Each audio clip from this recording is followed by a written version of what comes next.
अच्छा, भगवान शिव हैं, आप लिखते हैं ना शिव, तो शिव में जो ई की मात्रा है वो क्या है? वो शक्ति है। इकार जो है वो शक्ति का प्रतीक है, शक्ति का सूचक है। आप एक काम करिए, शिव में से शक्ति को हटा दीजिए, यानी शिव में से वो जो ई की मात्रा लगी है उसको हटा दीजिए, क्या बनेगा? और शव मतलब क्या होता है? मरा हुआ, मुर्दा।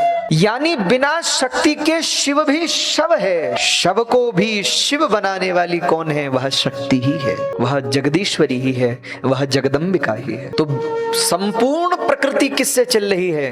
केवल शक्ति से चल रही है। लेकिन शक्ति दिखाई देती है? अभी ये माइक दिखाई देता है, तार दिखाई देता है, स्पीकर दिखाई देते हैं, लेकिन ये सब किससे चल रहे हैं? बिजली से।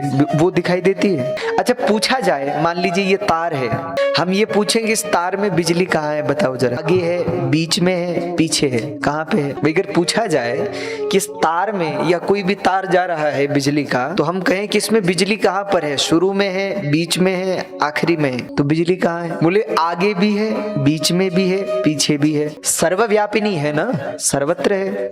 जब हमसे कोई पूछता है कि महाराज भगवती कहाँ है, भगवान कहाँ है, अरे जहां संसार है वहीं तो परमात्मा है। जो कुछ दिखाई दे रहा है इस सब में परमात्मा विराजमान है। जैसे बिजली पूरे तार में व्याप्त होती है, वैसे ही भगवान संपूर्ण सृष्टि में व्याप्त है।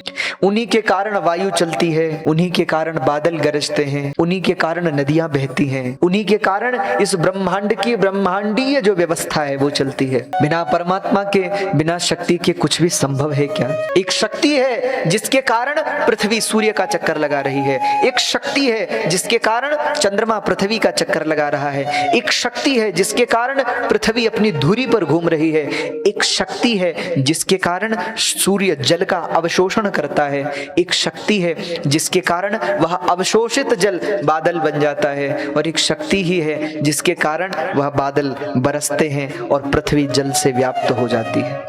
जो कुछ दिख रहा है सब शक्ति का ही परिणाम है। शक्ति के बिना सब अशक्त है, सब व्यर्थ है।